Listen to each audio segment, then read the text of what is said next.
Hello students, ABC morning classes की तरफ से आप सभी को गुड मॉर्निंग। तो कैसे हैं आप सभी? मुझे उम्मीद है आप लोग भी बहुत अच्छे होंगे। तो देखिए, बहुत से कुछ दिनों से हम लोग का जो यूट्यूब में क्लासेस चल रही थी, कुछ तकनीकी प्रॉब्लम के कारण हम लोग को क्लास नहीं ले पा रहे थे।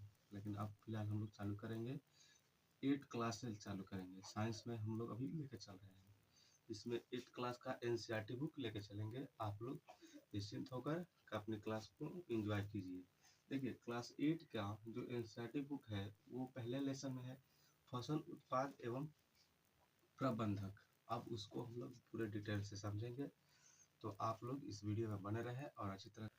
चलिए, तो हम देखते हैं। अब इसमें फसल एवं उत्पाद के जो पहला हम लोग टॉपिक होता है, वो पहले हम लोग देखेंगे फसल के बारे में। फसल क्या होता है उसको देखेंगे। देखिए, फसल जो है इसमें हम लोग का जब एक ही एक ही किस्म के पौधे को जब एक ही किस्म के पौधे को यानी कि किसी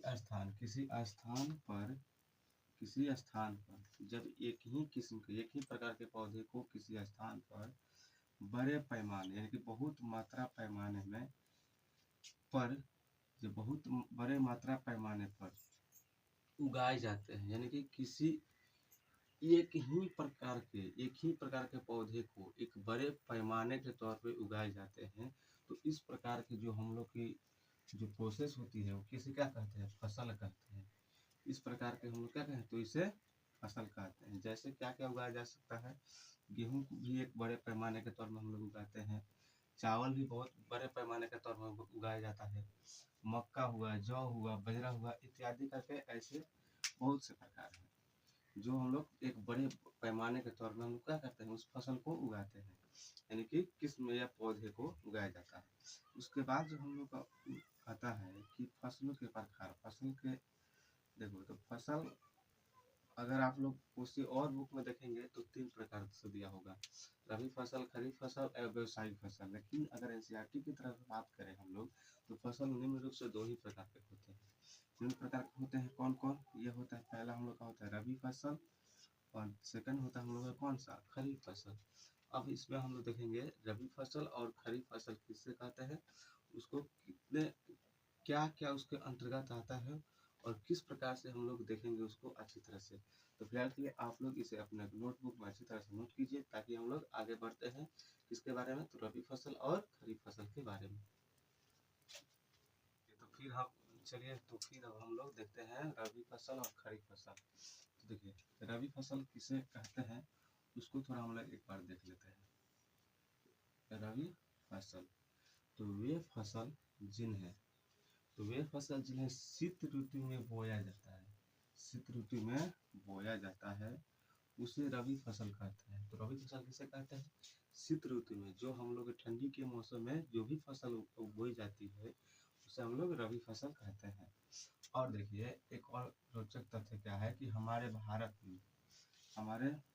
में मुख्यतः शीत ऋतु की शुरुआत कब होती है? तो शीत ऋतु की शुरुआत अक्टूबर से होती है और लास्ट मार्च तक हम लोग क्या होता है? शीत ऋतु कंप्लीट हो जाती है। और उस शीत ऋतु में हम लोग क्या क्या फसल बोते हैं उसका उदाहरण कुछ हम ले लिए हैं। कौन कौन से होते हैं? तो पहला होता है गेहूं, फिर चना हो जाएगा, मटर हो जाएगा, सरसों हो जाएगा इत्यादि करके और से बहुत सारी फसलें हैं जो उन्हें क्या, तो हम लोग रबी फसल के मुख्य रूप में रखते हैं। वो भी किस रूप में रखते हैं? तो नवंबर में जो भी रोपा जाएगा, माने कि नवंबर से कहाँ तक? अक्टूबर के बीच जो भी फसल हम लोग रोपेंगे, सॉरी क्या है, अक्टूबर से मार्च के बीच जो भी हम लोग फसल रोपेंगे उसको क्या होता है? हम लोग का ये जो रबी फसल के रूप में आएगा। और कौन कौन सा फसल रोपते हैं? तो गेहूं रोपते हैं, चना, मटर, सरसों इत्यादि करके हम लोग उस फसल को बोया जाता है। फिर दूसरा जो होता है हम लोग का खरीफ फसल।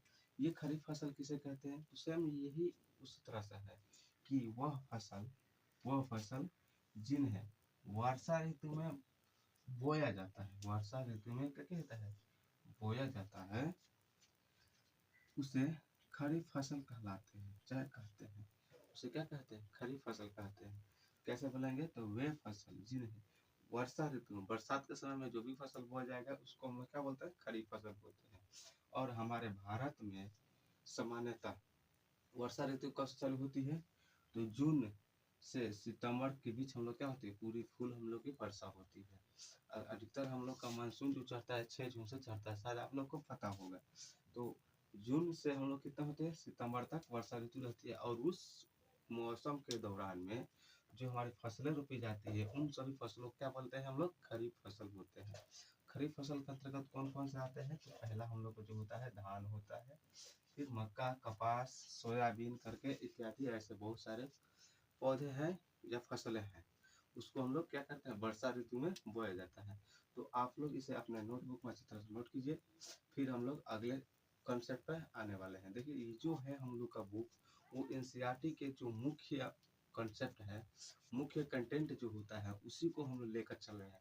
यदि आप लोग विस्तार से पढ़ना होगा तो आप लोग कांटेक्ट कर सकते हैं, उसमें हम लोग ऑनलाइन के माध्यम से हम लोग पूरी विस्तार से हम लोग पढ़ लेंगे। फिलहाल के लिए जो भी स्टूडेंट है उन्हें अच्छे से देखना है, तो ये भी कोई कम नहीं होगा। ये बहुत से हम लोग इसमें कंटेंट का पूरा हम लोग लेके चलेंगे, वो भी विस्तारित रूप से लेके चलेंगे। लेकिन अब आप लोग फुल डिटेली देखना होगा डिटेल में, तो आप लोग कांटेक्ट कर सकते हैं। हम लोग की लाइव क्लासेस चलती है, तब तक आप लोग इस जो भी हम लोग का जो भी इस फसल के प्रकार को पढ़े हैं, वो आप लोग अभी अभी नोट कर लीजिएगा। तो देखिए अब हम लोग पढ़ रहे हैं कृषि पद्धतियाँ, एग्रीकल्चर सिस्टम। अब कृषि पद्धतियाँ जो है वो क्या बोलती है, कैसे क्या कहेंगे कृषि पद्धतियाँ को, उसको हम लोग देख लेते हैं।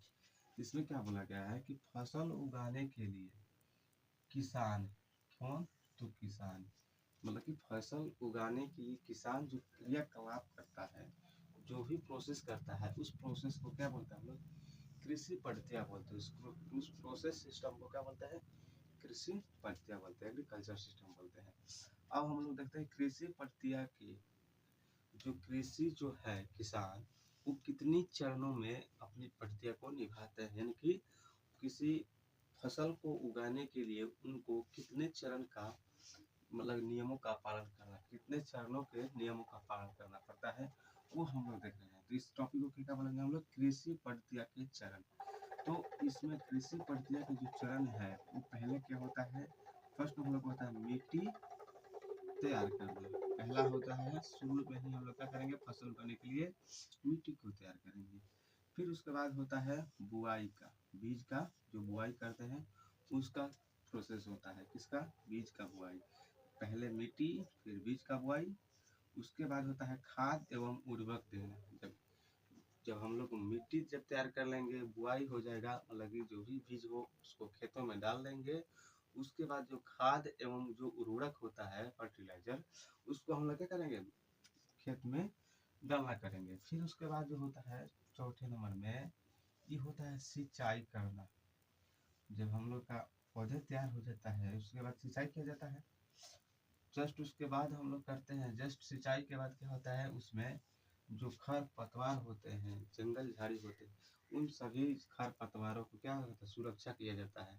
सभी लोग जानते होंगे कि जब खर पतवार से सुरक्षा करने के लिए कुछ लोग उसके खुरपी एवं हंसिए के प्रयोग करके उसको क्या कहते हैं, साफ सफाई किया जाता है, या कुछ लोग खर पतवार रोधक जो उपजाऊ के लिए घातक होता है उस रसायन का प्रयोग करते हैं।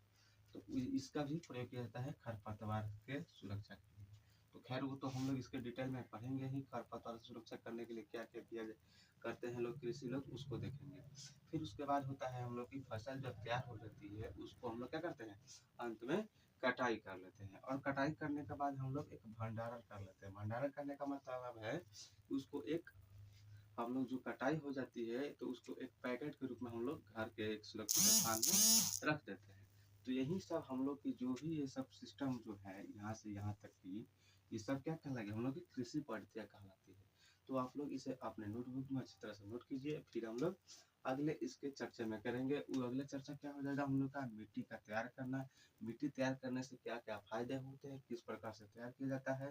फिर उसके बाद बुआई करने के लिए, इस तरह से सभी सिस्टम को हम लोग पढ़ेंगे। तो हम लोग का फसल जो होगा एवं उत्पाद, फसल उत्पाद तो पढ़ लेंगे, उसके प्रबंधक यानी कि जो भी इसका निरीक्षण होगा उसको हम लोग देख लेंगे।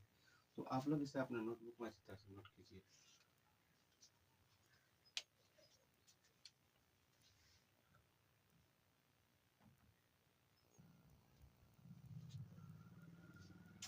तो देखो अब हम लोग जो पहला होता है मिट्टी तैयार करना, यानी कि कृषि प्रक्रिया के जो चरण होता है उस चरण में पहला जो क्या होता है हम लोग का मिट्टी तैयार करना। मिट्टी तैयार करने के हम लोग उसको देखेंगे क्या होता है, कैसे किस प्रकार से उसको समझेंगे। देखिए फसल उगाने से पहले मिट्टी तैयार करना कृषि पद्धति का पहला चरण होता है। यानी कोई भी कृषक कोई भी फसल उगाता है तो सबसे पहले क्या करता है, वो मिट्टी का तैयार ही करता है। शायद आप लोग को भी पता होगा। तो यही बात बोला गया है कि फसल तैयार करने से पहले मिट्टी को तैयार करना कृषि पद्धति का प्रथम चरण ही है, पहला चरण होता है मिट्टी तैयार करना। देखो अब मिट्टी तैयार करना, वो किसान मिट्टी तैयार क्यों करता है और उसके फायदे क्या होता है वो देखना होगा। तो क्या है, पहला है हम लोग का कि मिट्टी तैयार करने का लाभ। मिट्टी तैयार किस प्रकार से करता है किसान, ये हम लोग थोड़ा जस्ट देख लेते हैं। मिट्टी तैयार करने का पहला फायदे क्या होता है, फायदे देखने के बाद हम लोग देख लेंगे मिट्टी तैयार किस प्रकार से किया जाता है। तो हम लोग का जो पहला फायदे होते हैं मिट्टी तैयार करने के, वो होता है अंकुरन आसानी से होगा। अगर मान लीजिए मिट्टी को एकदम अच्छी तरह से भुरभुरा कर दिया जाए तो उसमें क्या होता है, किसी भी बीज का अंकुरन आसानी से होता है। शायद आप लोग को पता होगा या फिर आप लोग घर पे ट्राई करके देख लीजिएगा। उसके बाद होता है वायु। वायु जो होती है वातावरण में, वो क्या होती है, मिट्टी पलटने से आसानी, यानी कि वायु जो है मिट्टी जब तैयार किया जाता है तो अलट पलट कर किया जाता है, उलट उल्टा जाता है मिट्टी को। तो जब मिट्टी को जब उल्टा जाता है तो वायु आसानी से मिट्टी में प्रवेश कर जाती है। आप लोग या कोई आप लोग देखे होंगे जब किसी भी खेतों में पानी चलाया जाता है तो उसमें से बबल टाइप के निकलते हैं, वो क्या है, वो वायु ही होते हैं जो पानी जाने के वजह से उसमें के जो रिक्त स्थान होती है वो घेर लेते हैं पानी, और वायु क्या होती है वो बुलबुले के रूप में निकल जाते हैं। तो यही बात बोला गया है कि वायु आसानी से मिट्टी में प्रवेश करती है। पहला जो होता है अंकुरन आसानी से होगा, फिर वायु जो होती है मिट्टी तैयार करेंगे तो आसानी से प्रवेश कर जाएगी मिट्टी में। फिर बोला है कि नर्म मिट्टी, जब हम लोग मिट्टी तैयार करते हैं मिट्टी क्या होती है पहले कठोर होती है। उसको जब तैयार करते हैं उसको 2 बार 3 बार उसको क्या होता है हल चलाते हैं या ट्रैक्टर या कल्टीवेटर जो भी हो उसको चलाते हैं, तो क्या होता है मिट्टी नर्म हो जाती है। तो यही बात बोला है कि जब मिट्टी नर्म होती है तो नर्म मिट्टी में पौधे की जड़ आसानी से फैल सकती है। जहाँ बंजर मिट्टी होगा या कठोर मिट्टी होगी वहाँ पर पौधे की जड़ की वृद्धि रुक जाती है, लेकिन जो नर्म मिट्टी रहती है तो उसकी जड़ें यानी कि रूट्स आसानी से क्या होती है फैलते जाती है, बहुत लंबी की तरफ फैलती जाती है, जिसके कारण तेज वायु चाहे तेज हवाएं जो बहती है वो क्या करती है पौधे की जड़ें उसको रोकती है गिरने से। तो यही बात बोलता है कि नर्म मिट्टी में क्या होती है पौधे की जड़ें आसानी से फैल सकती है, यही बात बोला गया है। फिर चौथे में है हम लोग का क्या कि लाभदायक सूक्ष्म जीव। लाभदायक सूक्ष्म जीव जो होते हैं वो क्या करते हैं बहुत जल्दी से वृद्धि करते हैं। इसमें तो जो मिट्टी तैयार होता है नर्म मिट्टी होता है उसमें लाभदायक जीव सूक्ष्म जीव क्या होते हैं बहुत तेजी से वृद्धि करते हैं। उसके बाद देखिए क्या होता है 5 नंबर में, 5 नंबर बोलता है कि खाद और उर्वरक। खाद और उर्वरक क्या होते हैं आसानी से मिल जाते हैं। जो हम ट्रैक्टर या हल या कल्टीवेटर या जो भी कुदाल का ही जब प्रयोग करते हैं तो उसमें क्या होती है मिट्टी उलट कर पलट देते हैं, तो इसमें क्या होती है खाद भी जो है या उर्वरक भी है आसानी से क्या होता है उस समय मिल जाते हैं। कब, जब मिट्टी तैयार किया जाता है तब मिल जाते हैं। साथ ही साथ जो होता है पोषक तत्व वो पलट कर जो नीचे मिट्टी में जो न्यूट्रिशन इंग्रेडिएंट जो होते हैं वो क्या होते हैं पोषक तत्व है, वो क्या होते हैं पोषक तत्व पलट कर ऊपर आ जाते हैं ताकि पौधे को वृद्धि होने में बहुत मतलब हेल्पफुल मिले। तो बस इतना जो हम लोग था क्या है फसल उगाने के लिए क्या बोलते हैं मिट्टी जो तैयार करना होता है, तो मिट्टी के जो तैयार करने के फायदे हैं वो कुछ इस प्रकार से है। और भी सारे हैं तो उसको भी आप लोग देख लीजिएगा अपने बुक में। हालांकि जो है बुक एनसीईआरटी बुक है उसमें से हम बहुत जो इम्पोर्टेंट क्वेश्चन है जो आप लोग की एग्जाम में क्लास जब आप लोग 8 क्लास के एग्जाम देते होंगे उसमें बहुत सारी पूछी जाती है ये सब क्वेश्चन है। तो आप लोग को उसी माध्यम को देखते हुए ये सब का हम लोग एक टॉपिक बनाएंगे, आप लोग देख लीजिएगा अच्छी तरह से, आप लोग को भी एक नॉलेजेबल इसमें कुछ बहुत सी सारी सीखने को मिलेगी। तो आप लोग इसे अपने नोटबुक में अच्छी तरह से नोट कीजिए। फिर हम लोग चलेंगे कि मिट्टी तैयार करते हैं, तो मिट्टी तैयार करते हैं तो किस प्रकार करते हैं, जुताई कैसे होता है, जुताई के कृषि